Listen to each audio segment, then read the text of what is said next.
Para o nosso próximo convidado, Beto Saad, economista-chefe da Nomos Investimento, nosso segundo Beto do dia. Muito bem-vindo, bom dia.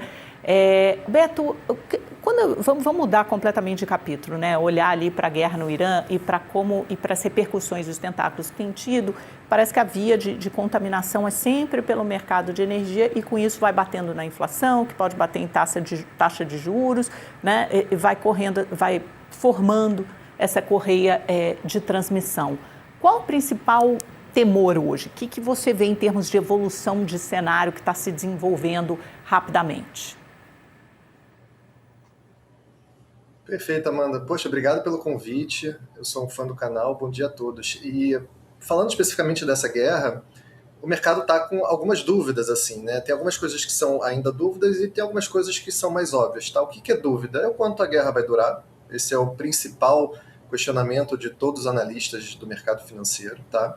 E a segunda dúvida é qual vai ser esse novo Irã? Qual vai ser esse novo governo? Vai ser um governo mais secular? Vai ser um governo mais aberto economicamente, mais pró-ocidente? Ou vai ser um governo mais radical, tá?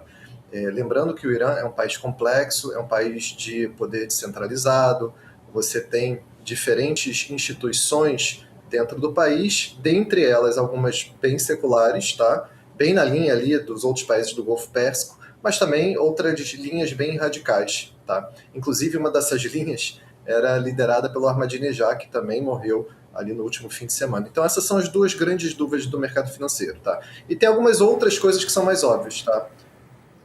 A principal delas é o preço do petróleo. Mesmo que você tenha um arrefecimento na guerra, esse preço do petróleo ele continua negociando em patamares mais altos, porque a percepção de risco ela se mantém durante bastante tempo, tá? Então hoje você mostrou ali logo no comecinho do programa que o petróleo continua subindo, mesmo com algumas notícias que pudessem sugerir que ele abriria caindo hoje, ele ainda continua subindo. O preço do petróleo mais alto é a inflação no mundo todo, não tem jeito, não tem como fugir. Mesmo para aqueles países que se beneficiam eventualmente de uma alta do petróleo, o Brasil é um deles, é verdade, mas colocando tudo na balança, a notícia é ruim para o Brasil também, tá? Então o que a gente espera quando a gente tem não só o preço do petróleo, mas lembrando que no Estreito de Hormuz não passa só petróleo, passa gás natural, passa químicos, passa fertilizantes, o preço do transporte global também aumenta, então é uma notícia ruim para a inflação como um todo, tá? Então isso sugere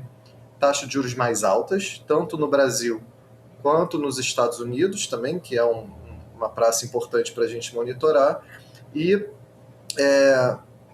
a gente vem aí num ciclo de taxa de juros de início de queda, que pode ser uma queda menor, mais devagar, e nos Estados Unidos pode sequer não acontecer uma queda de juros este ano, como o mercado previa. Então, o cenário é mais juros nos Estados Unidos e no Brasil, e quando você tem mais juros, Amanda, o que acontece? Você precisa de mais dinheiro para pagar esses juros. Então, você piora a situação fiscal desses dois países. Excelente introdução. Primeiro, chamando o nosso público de volta aqui da TV, que já retornou, a gente está fazendo uma entrevista com o Beto Saad, da Nomos Investimentos, economista-chefe da Nomos Investimento. Estamos discutindo os cenários aqui de guerra no Irã e o impacto na economia mundial. Então, você está descrevendo aí um choque de preços, né? Um choque de inflação que pode mudar completamente a nossa perspectiva. Então, essa guerra, independentemente, né, dela acabar nas próximas semanas, ela já produziu um efeito sobre a economia. Eu acho que talvez a economia tenha sido o primeiro grande alvo, a maior vítima dessa guerra, além dos mortos, obviamente, tá, gente? Não quero fazer nenhum tipo de comparação paralelo sobre a relevância de cada um deles, mas é uma grande vítima já desse conflito que dura apenas uma semana. Olhando para o Brasil, especificamente para o Copom, a gente tem uma reunião dia 15, daqui o quê? 2 semanas? Menos de 2 semanas, né? 10 dias, a gente tem a reunião do Copom. Isso vai mudar ou pode mudar, seja a taxa terminal, a decisão do Comitê de Política Monetária, que vai iniciar exatamente agora o seu ciclo de flexibilização? Boa pergunta, Mandê. E para responder, eu vou trazer aqui o Newton Davi, que é o diretor de política monetária do Banco Central, que fez uma palestra para um banco privado ontem, na verdade. Ele comentou, ele falou a seguinte frase interessante, ele falou: a única forma da guerra não influenciar o o mandato de política monetária caso ela fosse em outro planeta. Ele fez uma ironia. E é verdade, na verdade, a guerra ela prejudica o trabalho do Banco Central, principalmente porque, olha que interessante, na última ata do Copom, havia sido mencionado que as incertezas externas, em especial a geopolítica, as incertezas haviam se arrefecido. Em especial também por conta do preço menor das commodities. Tá? Então, o que acontece e a sucessão dos fatos depois dessa ata vai na direção exatamente contrária a esse parágrafo. Tá?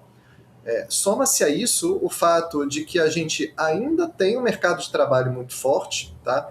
Então o consumo ainda está muito forte, a renda está muito forte, isso é muito bom, isso tem que ser comemorado, isso é bom para a população, mas parte dessa renda mais alta, ela traz junto mais inflação. Tá?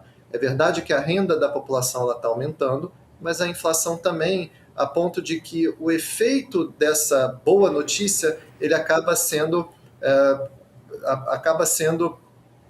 neutralizado por preços mais altos. Não adianta você ganhar mais se quando você vai ao mercado os preços subiram praticamente a mesma coisa. Então, a gente chega num momento em que a economia está saudável, ela está crescendo bastante, mas esse crescimento ele traz junto mais inflação, e aí junto à guerra também, dentro desse cenário, você tem um cenário ruim para a taxa de juros no Brasil. Eu ainda acredito que o Banco Central brasileiro vai começar com uma queda menor do que o mercado está falando. O mercado está falando e aí em 50 pontos, em 0,50 pontos. Eu acho que vai começar com uma queda de menor magnitude, de 0,25. E eu também acredito numa taxa terminal, ou seja, que até o fim do ano, o mercado está falando em 12% de taxa Selic, a gente está falando em 3%, ou seja, vai ser uma queda de juros bem na linha daquele avião que pousa devagar, aquele avião que vem do internacional, dos países internacionais. Não é aquela ponte aérea que o avião faz aquela aterrissagem brusca, né, que leva 15 minutos. Não, é aquela aterrissagem que leva 40, 50 minutos, devagarinho.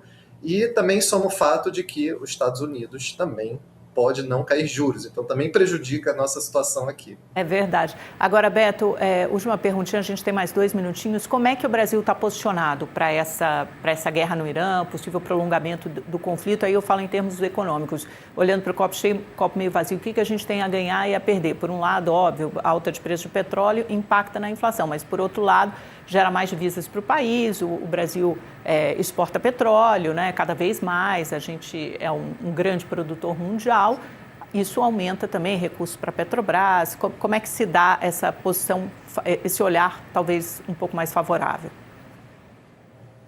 Perfeito. E olhando o copo meio cheio, na verdade, e considerando também que a Petrobras vai trabalhar nos postos com os preços mais correlacionados com os preços internacionais, porque existe uma defasagem, eventualmente, eu preciso ter os preços do petróleo alto em patamares altos durante um tempo mais prolongado, para a Assembleia da Petrobras realmente sentar e decidir que ela vai seguir os preços internacionais, porque geralmente esse ambiente mais volátil tende a fazer com que o Conselho da Petrobras não reaja de tão imediato. Tá?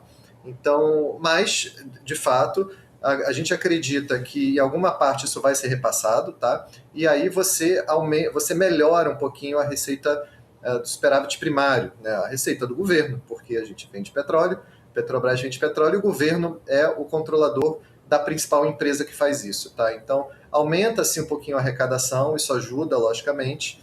Então, o Brasil é um dos países também que, se você for observar ontem e ao longo da semana, o real não se desvalorizou tanto quanto outros países, isso é importante falar, em parte porque a gente é, sim, um exportador de commodities em geral, não só de petróleo, mas também de grãos, que a gente chama de soft commodities, né? Que são os grãos e os produtos agrícolas em geral. Então, para a balança comercial, isso é positivo. Lembrando que a nossa balança comercial ela vem sofrendo há algum tempo porque a gente está gastando muito dinheiro com tecnologia. E essa tecnologia a gente acaba comprando de fora dos Estados Unidos. Então, vender um produto mais caro, que é o que a gente vende, acaba ajudando